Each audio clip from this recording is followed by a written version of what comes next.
महाराजांच्या अद्भुत पराक्रमाच्या रोमहर्ष कथा भारतवर्षभर पसरत होत्या. त्या ऐकून लोक तर चकितच होत होते. यवनांच्या 4 सत्तांशी झुंजणारा माणूस म्हणजे काही वेगळाच असला पाहिजे असे सर्वांना वाटे. त्यांचे एक एक पराक्रम आणि युक्त्या ऐकाव्या त्या अद्भुतच. विशेषतः आग्र्याचे सारे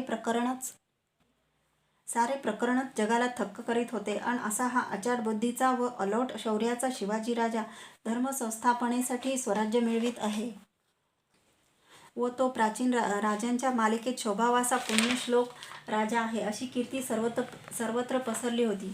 मोहम्मद नुसरती सारखे शत्रुपक्षीय कवीही शिवाजीराजांच्या उदात्त चारित्र्याची ग्वाही देत होते आणि हे सर्व ऐकून सर्वांच्या माना कौतुकाने डोलत होत्या, आदराने लवत होत्या. काशीतील त्या महापंडिताच्या कानावरही महाराजांच्या यशकीर्तीच्या दुधुभीचे साद पडसाद येत होते. मानवी बुद्धीला केवळ गुंग करून टाकणारे पराक्रम त्याला ऐकू येत होते. त्या महापंडिताचीही मती गुंग होत होती. त्याचे कौतुक जास्तच विस्फारत होते. त्याचे लक्ष दक्षिणेकडे वळत होते. महाराजांच्या आणि मराठ्यांच्या शक्तिबुद्धीच्या घोडदौडी, नवी नवी सीमोल्लंघने, नवे नवे विजय त्याच्या डोळ्यापुढे उभे राहत होते. त्याचे हृदय त्या आनंदाने भरून येत होते. कोण हा शिवाजी आहे तरी कोण हा? या शिवाजीचे केवढे मोठे मोल आहे. अवघा भारतवर्ष यवनांनी पदक्रांत करून टाकलेला असताना, धर्म, संस्कृती आणि समाज मृतवत झाला असता, सर्वत्र स्मशानी नैराश्य आणि स्वाभिमान शून्यता पसरून दाट काळोख झालेला असतानाही स्वतःच्या अलौकिक कर्तृत्वाने याने नवे युग निर्माण केले. हा साक्षात विष्णूचा अंशच असला पाहिजे. 4 प्रबळ सत्तांशी दावा मांडून सदैव विजयी होणारा हा राजपुरुष सामान्य मानव नव्हे. या महापंडिताचे मन महाराजांच्या कार्याचे चिंतन आणि मनन करीत होते. याचवेळी औरंगजेबाने काशी क्षेत्रात, पंजाबात आणि संपूर्ण राज्यात केलेले भीषण कृत्य, साधू बैराग्यांच्या केलेल्या कत्तली, लोकांचे हाल, विश्वासघात, विध्वंसने या महापंडिताच्या डोळ्यापुढे उभी राहत होती आणि त्यामुळे शिवाजीराजाचे मौल आणि महत्त्व त्याच्या मनावर जास्तच प्रभावाने बिंबत होते.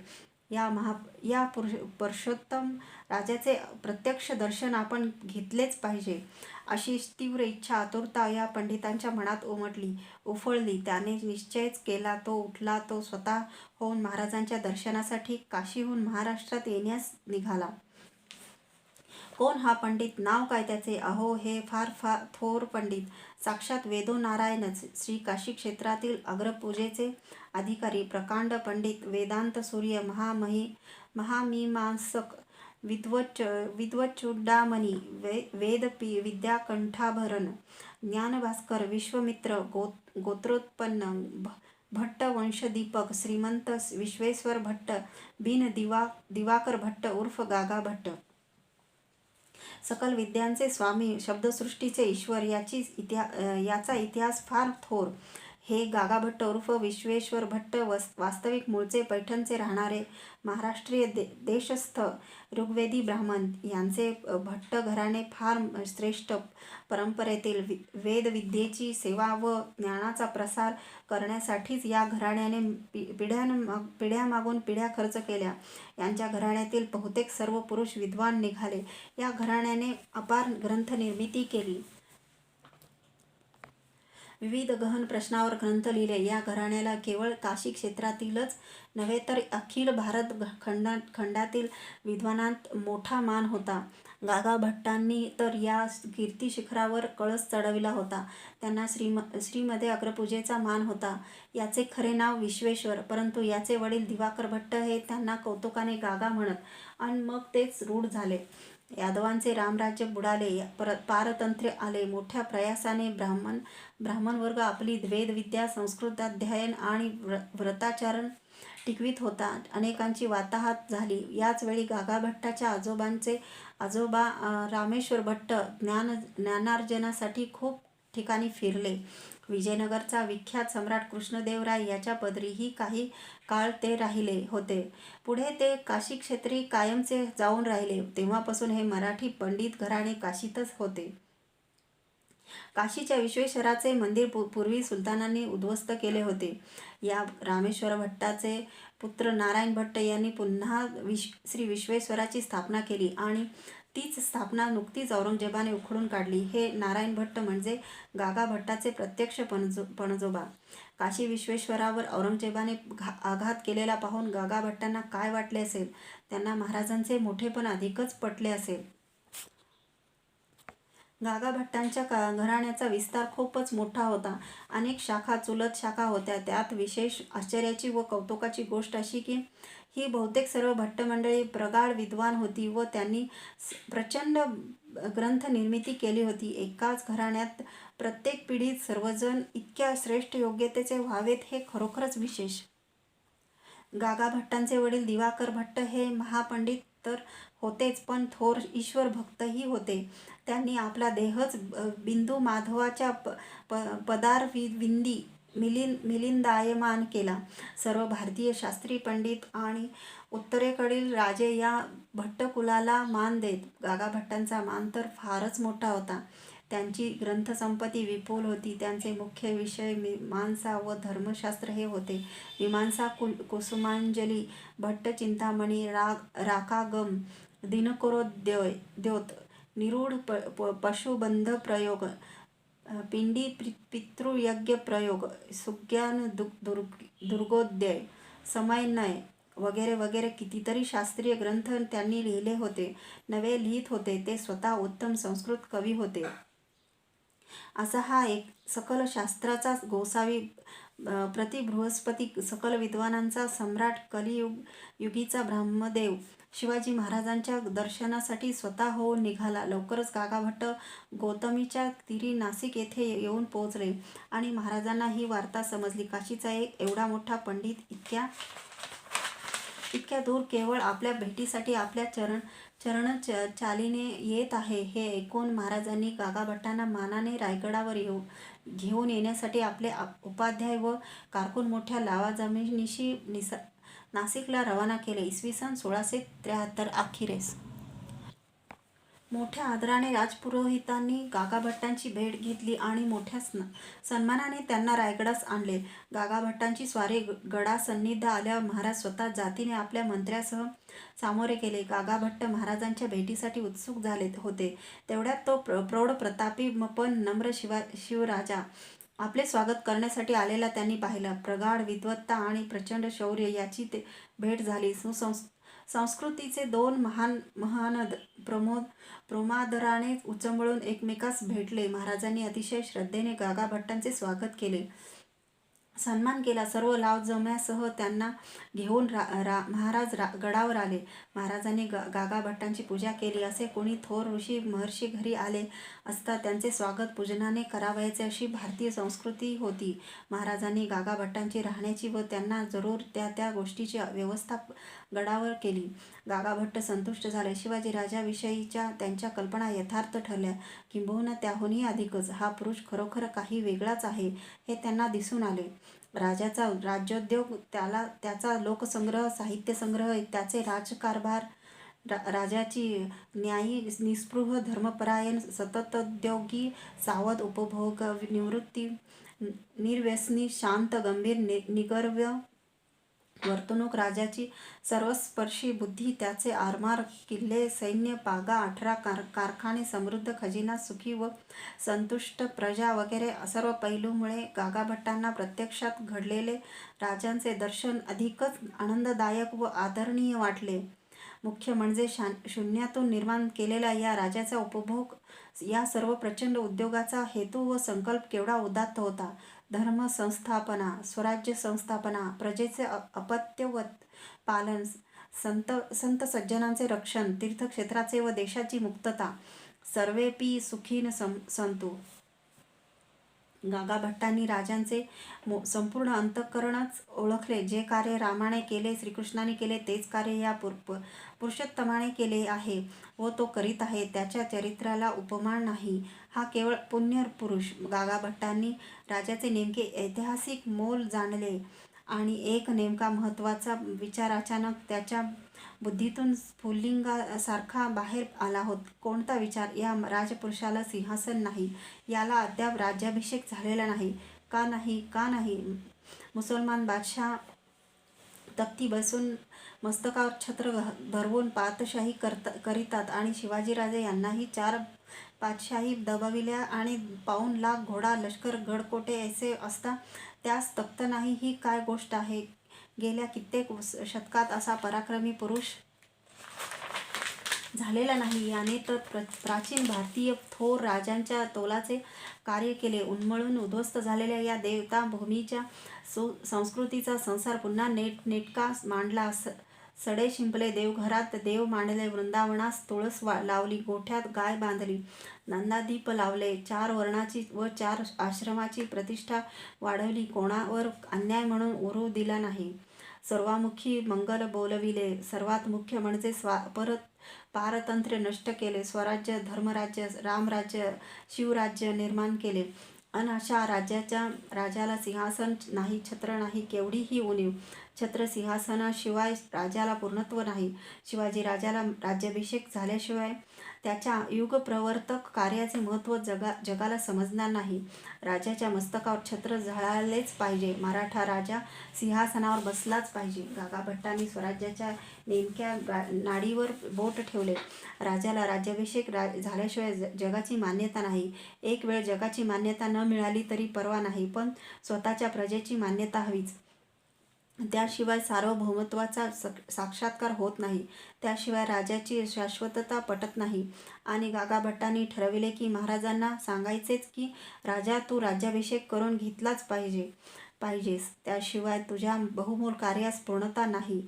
संस्काराशिवाय मान्यता नाही. राजा हे ते तुझे कर्तव्य आहे. आणि गागाभट्टांनी आपले विचार महाराजांना स्पष्ट सांगितले. राज्याभिषेकाचे महत्त्व आवश्यकता सांगितली. राज्याभिषेक करून घेतलाच पाहिजे असे आग्रहाने सांगितले. केवढा गोड विचार! अमृताहुनी गोड! महाराजांना राज्याभिषेक झाला पाहिजे. राज्याभिषेक, छत्र, सिंहासन, सोन्याची मोर्चेले, राजसभा, राजचिन्हे, अहो केवढी छान कल्पना ही! मराठ्यांचे सिंहासन, मराठ्यांचा छत्रपती, मराठ्यांचा महाराजाधिराज, सिंहासनाधीश्वर, अहो म्हणजे बादशहाच की! ऐका पाटलांनो, ऐका पाटलिनींनो, ऐका मराठी मुलखीच्या गावकऱ्यांनो, आया बहिणींनो, ऐका हा काशीचा ब्राह्मण काय बोलतोय. पुरणाच्या पोळीहून गोड सांगतोय तो म्हणतोय शिवाजी राजाला राज्याभिषेक झालाच पाहिजे, व्हायलाच पाहिजे. राज्याभिषेक म्हणजे मंत्र म्हणून आंघोळ्या घालणं अयोध्येत रामाला केलं होतं ना, तसं. केवढ्या मोठ्या आनंदाची गोष्ट ही! शिवाजीराजा छत्रपती झालाच पाहिजे. साक्षात वेदोनारायण बोलला, श्री काशीचा विश्वेश्वर बोलला, भारताच्या सर्वश्रेष्ठ विद्यापीठातील सर्वश्रेष्ठ महर्षी बोलला, राजा तुला राज्याभिषेक झालाच पाहिजे. आणि हे त्याचे म्हणणे राजियासही मानिले म्हणजे महाराजांसही पटले. मग अवघे मातबर लोक बोलावून आणून विचार करीत सर्वांचे मनास आले, महाराजास राज्याभिषेक व्हावयास हवाच. गागाभट्टांनी महाराजास सांगितले, तख्ती बसावे. धर्माची आज्ञाच ही. महाराज अस्सल क्षत्रिय कुलोत्पन्न होते. फक्त संस्कार लुप्त झाले होते, सिंहासन लुप्त झाले होते. त्याचा पुन्हा एकदा उद्धार शिवरायांच्या हातून व्हावा अशी श्री विश्वेश्वराची इच्छा व आज्ञा होती. सर्वांस परमावधीचा आनंद झाला. आईसाहेबांच्या हृदयात आनंदाच्या केवढ्या उर्मी उठल्या असतील. अत्यंत थकलेल्या त्या मातेच्या मनाला गागाभट्टांच्या त्या गोड आज्ञेमुळे केवळ सुख झाले असेल. त्यांच्या मनाला राज्याभिषेक सुरू झाला. त्यांच्या मनालाच राज्याभिषेक सुरू झाला. त्यांचे मनच सिंहासनावर आरूढ झाले. शिवबाला राज्याभिषेक म्हणजे आईसाहेबांच्या आयुष्याचा व्रताचे उद्यापनच. राज्याभिषेकाची ही हृदयंगम कल्पना रायगडावर उमलली. महाराजांना राज्याभिषेक म्हणजे पृथ्वीचे लग्न. महाराष्ट्राची भूमी आनंदाने गदगदली, लाजून चूर झाली. 350 वर्षे ती सतत डोळे लावून आतुरतेने वाट पाहत होती.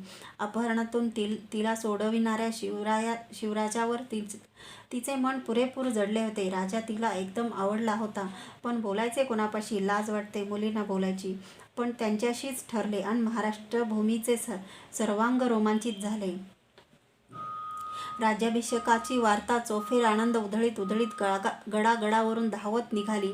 अवघ्या मराठी सैन्याला ही वार्ता समजली आणि राजाच्या त्या शूर सैनिकांनी आनंदाने धुंद होऊन प्रचंड गर्जना केल्या. रायगडावरून राज्याभिषेकाची तयारी सुरू झाली. पहिला विचार राजधानीचा. राजधानी कुठे असावी? राजधानीचे स्थळ म्हणून रायगड किल्ला निश्चित झाला. कारण गड बहुत चखोट चौतर्फा. गडाचे कडे तासिल्याप्रमाणे दीड गाव उंच. पर्जन्य काळी कडियावरी गवत उगवत नाही. दौलताबाद ही पृथ्वीवर चखोट गड खरा, परंतु तो उंचीने थोडका.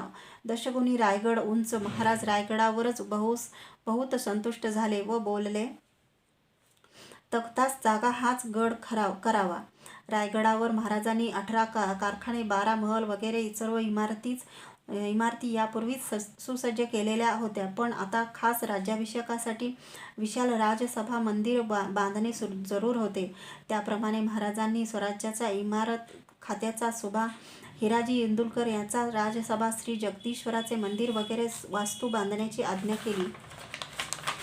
हिराजी इंदुलकराने रायगडाची सजवण सुरू केली. खरे म्हणजे ती त्याने आधीपासूनच सुरू केली होती. सुंदर सुंदर मनोरे गंगासागराच्या दक्षिण काठावर बांधून झाले. ह्या मनोऱ्यात मध्यभागी पाण्याची कारंजी तयार करण्यात आली. राजसभेच्या प्रवेशद्वारावर भव्य नगारखाना तयार झाला. ह्या प्रवेशद्वाराची उंची अशी विशाल ठेवली की प्रचंड हत्तीवर झेंडा फडकवत असला तरी झेंड्यासकट तो हत्ती त्या दरवाजातून डौलत बाहेर पडावा. हिराजीने जगदीश्वराच्या प्रवेशद्वाराच्या पायरीवर उभट बाजूला स्वतःच्या नावाचा लेख कोरला. तो लेख असा: सेवेचे ठायी तत्पर हिराजी इंदलकर. त्याचप्रमाणे त्याने ह्या प्रवेशद्वाराच्या बाहेरील दक्षिणांगास भिंतीवर एक शिलालेख कोरला. त्याचा पहिला 4 ओळी अशा: श्री गणपतये नमः. प्रसादो जगदीश्वरस्य जगतामानन्दोऽनुज्ञया श्रीमच्छत्रपते शिवस्य नृपते सिंहासने तिष्ठत शाके शन्नव बाणभूमी गणनादनंद संवत्सरे ज्योतिराजमुहूर्त कीर्तिसाहिते शुक्लेश सार्पे तिथो. गडावरती कुशअर्थ व गंगासागर हे 2 सुंदर तलाव होते. शिवाय हत्तींना जलविहार करण्यासाठी एक तलाव बांधण्यात आला. गड फार मोठा. गडाच्या सर्व भागात पाण्याची टाकी व लहान मोठी तळी तयार करण्यात आली. नगारखान्याच्या व महादरवाजाच्या वर दोन्ही अंगास सिंहाची शिल्पे बसविण्यात आली होती. हे सर्व सिंह आपल्या पंजाखाली हत्तींना मारीत असल्याचे दाखविले होते. महाराजास राज्याभिषेक व्हावयाचा म्हणजे काय साधीसुधी गोष्ट. युगायुगांनी असा सोन्याचा दिवस उगवणार होता. शाहिरांची प्रतिभा, पंडितांचे शास्त्र, महाराजांचे ध्येय, आईसाहेबांच्या अपेक्षा, संतांचे आशीर्वाद, मृतवीरांच्या अतृप्त इच्छा आणि स्वतंत्र महाराष्ट्राचे आनंदाश्रू त्या दिवशी साकार व्हावयाचे होते. महाराजांचा स्वराज्याभिषेक म्हणजे महाराष्ट्रभूमीचा लग्न सोहळा. केवढी लगीनघाई गडावर उडाली म्हणून सांगू. समारंभासाठी अंबाऱ्या, अब्दागिऱ्या, पालख्या, मेणे, शामियाने, नाना परीचे धान्य, धार्मिक विधीसाठी लागणारे 1000 प्रकारचे साहित्य, सोन्याची मोर्चेले, चौऱ्या, छत्र, सुवर्णाचे कलश, चांदीचे कलश, पडदे, फारसा सामान, चिराकदाने, सोन्या चांदीचे चौरंग, चोपदारांचे सुवर्णदंड, शेले, शालू, हिऱ्या मोत्यांचे अलंकार, सुगंधी पदार्थ, पंचारत्या, हत्तीवरच्या नौबती, शुभलक्षणी घोडे, गायी, त्यांचे सर्व वस्त्रालंकार, स्त्रियांची सर्व सौभाग्य उपायने, खर्चासाठी विपुल द्रव्य, सुवर्ण तुलेसाठी सोन्याच्या राशी, व्याघ्र चर्मे, मृगचर्मे, नक्षत्रमाळा, मोत्याच्या झालरी, विविध धातूंची विविध पात्रे, अन अहो आता सांगू तरी काय 1000 प्रकारचे सामान साहित्य, अगदी दर्भापासून सिंहासनापर्यंत, सुपारीपासून हत्तीपर्यंत आणि हळकुंडापासून होमकांडापर्यंत झाडून सगळ्या साहित्याची व साधनांची यादीवर तपशीलवार तयारी सुरू झाली.